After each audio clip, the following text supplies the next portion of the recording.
asambleísta Linda Machuca.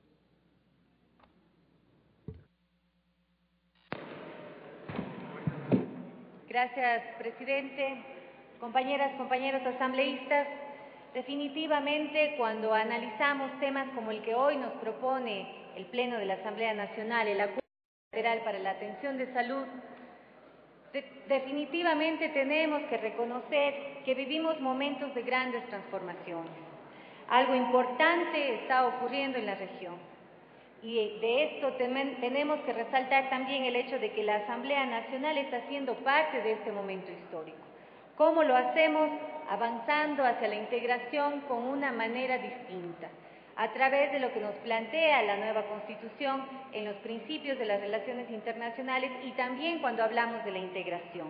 Pero una integración vista desde una mirada diferente, en la que ya no predomina únicamente el tema de los capitales, sino también nos fijamos en el ser humano.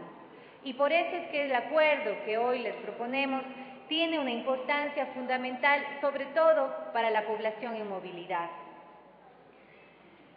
La Constitución del Ecuador habla en lo que tiene que ver con los principios de las relaciones internacionales, que esas relaciones en adelante estarán marcadas en función de los intereses de los ciudadanos ecuatorianos.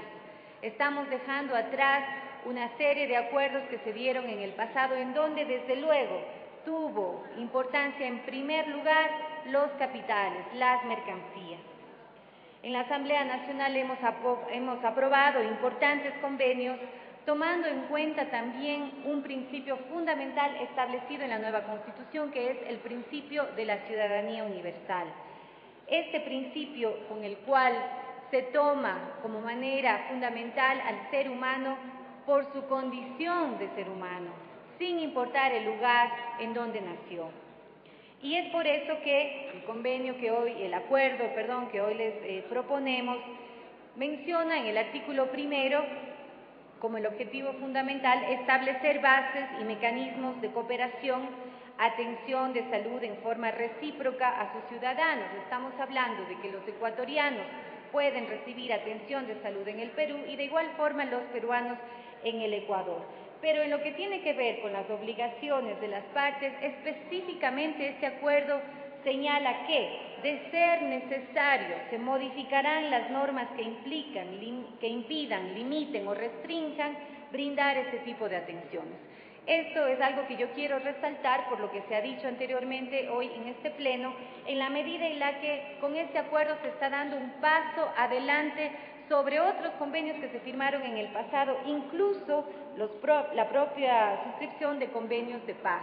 Por eso es que la importancia del acuerdo que hoy les presentamos marca un camino claro sobre lo que debemos hacer en ese afán de la integración, en el afán de formalizar prácticas que han sido comunes, sobre todo para los pueblos en la zona de frontera, para esos pueblos en donde existen las denominadas familias binacionales, las familias transnacionales, en donde un miembro de la familia está de un lado de la frontera y el otro miembro del otro lado. Estas prácticas comunes, tradicionales, naturales de los pueblos de frontera hoy van a tener la posibilidad de formalizarse mediante la aprobación de este acuerdo bilateral para la atención de salud, en la que claramente se especifica que aquellos procedimientos que impidan o limiten el acceso a ese servicio, a ese sistema de salud, pues tienen que superarse.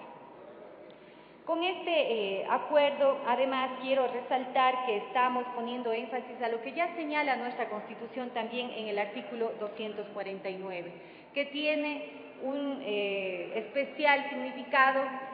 Cuando lo analizamos en la Asamblea Constituyente, se trató de incorporar un artículo específico que haga alusión a la situación que viven las zonas de frontera. Y es por eso que el artículo 249 de nuestra Constitución dice claramente que los cantones cuyos territorios se encuentren total o parcialmente dentro de la franja fronteriza de 40 kilómetros recibirán atención preferencial para afianzar una cultura de paz y el desarrollo socioeconómico.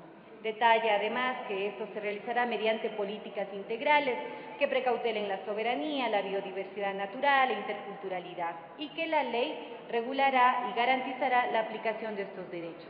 Este artículo toma vida cuando nos proponemos desarrollar acuerdos como el que hoy estamos analizando.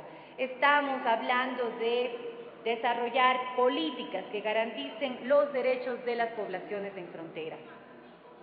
Y este acuerdo tiene a su vez un significado especial para quienes representamos a una población en movilidad.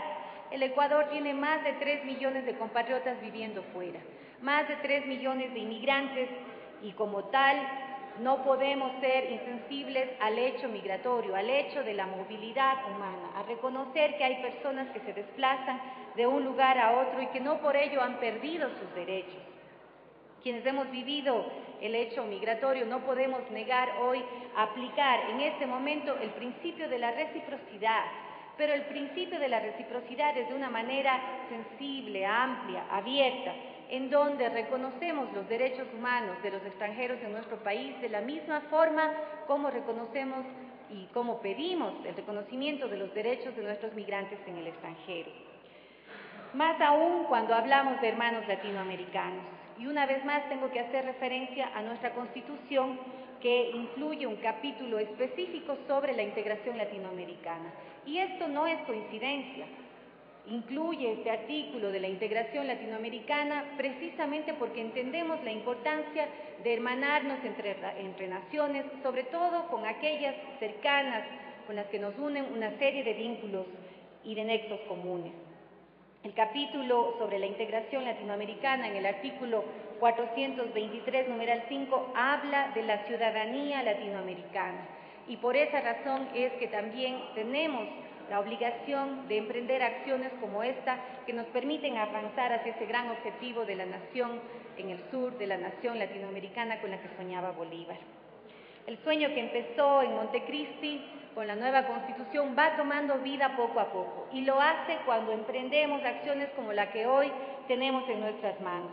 Reconocer los derechos de la población en movilidad, reconocer los derechos económicos, políticos, culturales y sociales como el que hoy tenemos. Y ese reconocimiento de derechos no es solamente un enunciado en la Constitución, lo hemos hecho ya materializarse aquí mismo en la Asamblea Nacional cuando hemos aprobado leyes que incluyen los derechos de la población en movilidad, cuando se han aprobado resoluciones en respaldo a las situaciones diversas que sufren nuestros migrantes y cuando hemos aprobado, como probablemente lo hagamos hoy también por unanimidad, convenios y acuerdos que beneficien a los pueblos en movilidad. Con iniciativas como esta, devolvemos los derechos ciudadanos a nuestros migrantes, a nuestros hermanos que se han desplazado por distintas razones a diferentes lugares del mundo. Y les devolvemos esos derechos pensando en que nunca más sean vistos únicamente como remesas, que nunca más sean vistos únicamente como ese rubro que sostiene la economía de nuestro país, sino que sean vistos como sujetos plenos de derechos. Así que por eso, compañeras y compañeros asambleístas, les pido que hoy apoyemos esta aprobación para el acuerdo bilateral para la atención de salud con el Perú. Muchas gracias.